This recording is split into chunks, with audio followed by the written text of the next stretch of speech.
ओम नमः पार्वती पते हर हर महादेव। आज हम एक्सरसाइज 7.3 सॉल्व करने जा रहे हैं।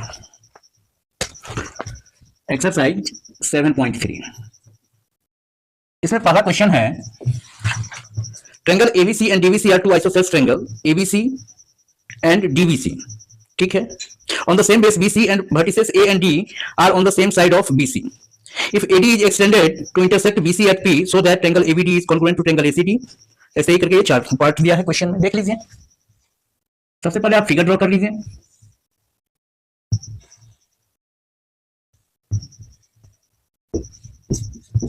ABC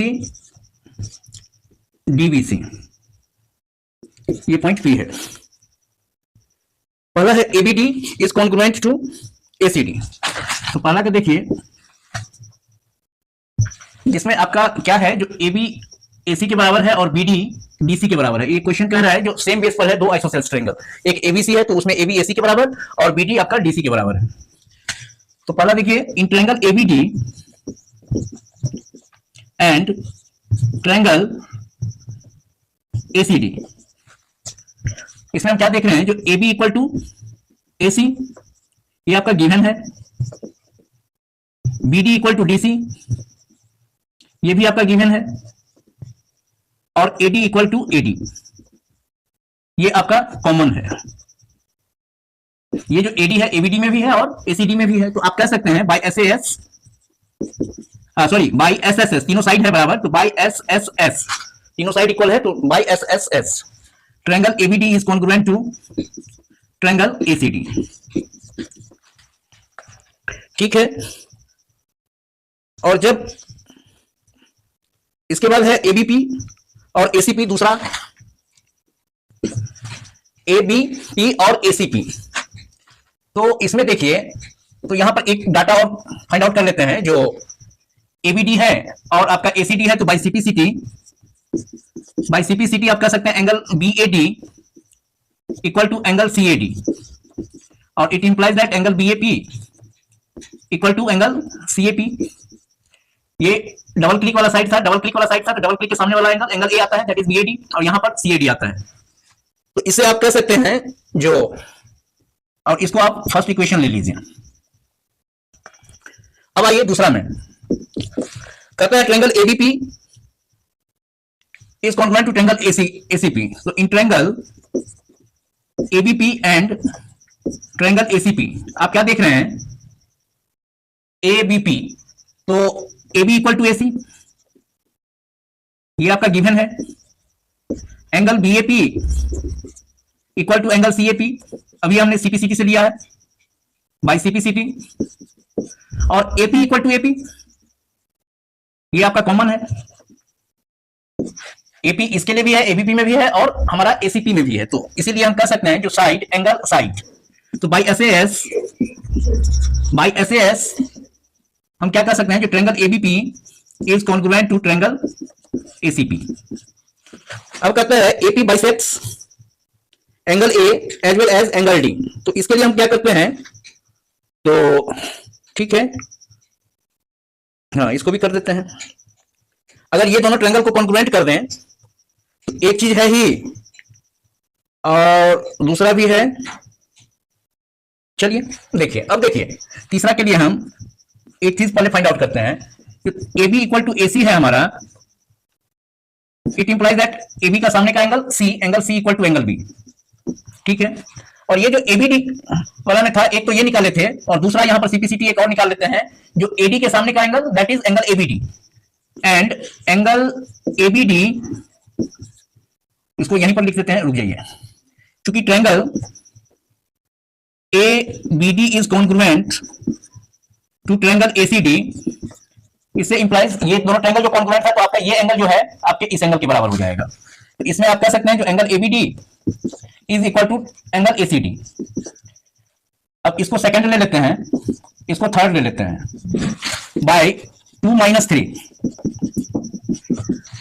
क्या होगा, तो एंगल सी इसका एबीडी दिए थे। एक मिनट, इसको कर दीजिए, जो यहां पर एसी कर दीजिए, जिससे पूरा क्लियर हो जाए, तब ये एंगल बी हो जाएगा और आपका ये एंगल सी हो जाएगा।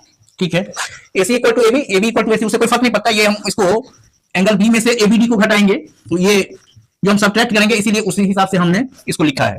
बाई 2 - 3 आप क्या देख रहे हैं, angle B minus angle ABD, angle B minus angle ABD equal to angle C minus angle ACD, और ये आपको आ जाता है जो आपका ये एंगल जो है क्या कहते हैं, angle PBD, PBD equal to angle PCD, ठीक है।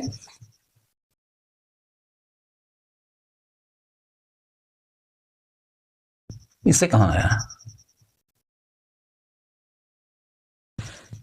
PBD equal to angle PCD, एक ये आ गया। अब BP इक्वल टू PC, तो ABP जो हुआ था सेकंड वाला में, तो इस यहां पर भी आप लिख सकते हैं जो triangle ABP is congruent, triangle ABP is congruent to triangle ACP, it implies that BP equal to PC, BP equal to PC, इसके CPCT से ये आ जाएगा आपका, जो ये साइड जो है इस साइड के इक्वल हो जाएगा, ठीक है। तब आप देखिए now in triangle BDP and triangle CDP आप क्या देख रहे हैं, अब इसमें क्या है हमारा BD इक्वल टू CD आपका गिवन है, ये आपका गिवन है। अब ये हमने ये क्या है जो PBD equal to PCD, angle PBD equal to angle PCD just अपने प्रूव किया है, और आपका PB इक्वल टू PC, ये बाई CPCT एबव प्रूव्ड लिख दीजिए यहां पर, और क्या एबव प्रूव्ड। तो आप कह सकते हैं जो बाई SAS क्या हो जाएगा, triangle BDP is congruent to triangle CDP, therefore by CPCT क्या हो जाएगा, जो angle BDP equal to angle CDP, और 1 2 3 इसको चौथा कर दीजिए, एंड बाय 1 and 4 पहला और दूसरा से आप क्या देख रहे हैं, जो AP bisects angle A as well as angle D, क्योंकि BAP इक्वल टू CAP, यहां पर BDP इक्वल टू CDP, तो बाइसेक्ट हो रहा है। अब AP is perpendicular bisector of BC। अब देखिए चौथा, ये तो BP इक्वल टू PC, ये तो था ही हमारा CPCT से। अब ये परपेंडिकुलर अगर हम करते हैं तो यहां पर देखिए डबल क्लिक के सामने का एंगल, ये दोनों ट्रायंगल कॉन्ग्रुएंट हो गया, तो चूंकि लिखिए जो since triangle BDP is congruent to triangle CDP, तो इसमें क्या हो जाएगा, जो एंगल देयरफॉर बाय CPCT आप कह सकते हैं जो angle BPD equal to angle CPD, but they are linear pair, therefore angle BPD plus angle CPD equal to 180 degree, और इसको हम कह सकते हैं angle BPD plus angle CPD equal, इसको भी CPD is BPD that is equal to 180 degree, और 2 angle BPD equal to 180 degree, और इससे angle BPD equal to 90 degree. तो ये एंगल 90 डिग्री, तो ये भी एंगल 90 डिग्री हो गया। ऑल्सो हमने यहां पर देखा है जो BP इक्वल टू PC, क्योंकि ABP और ACP दोनों ट्रायंगल्स कॉन्ग्रुएंट था, तो यहां पर हम देख रहे थे जो PB इक्वल टू PC, इसीलिए हम कह सकते हैं जो AP is perpendicular bisector of BC, इसीलिए AP is perpendicular bisector of BC, perpendicular bisector of BC। तो आज के लिए यही रहने देते हैं, आराम से बनाएंगे, कोई जल्दबाजी नहीं है, ये चैप्टर तो समाप्त हो ही जाएगा, और इसमें कुछ थ्योरम्स हैं 9 10 हो जाएगा, सब हो जाएगा, कुछ नहीं है ऐसा। 8.2 ठीक है, थैंक यू।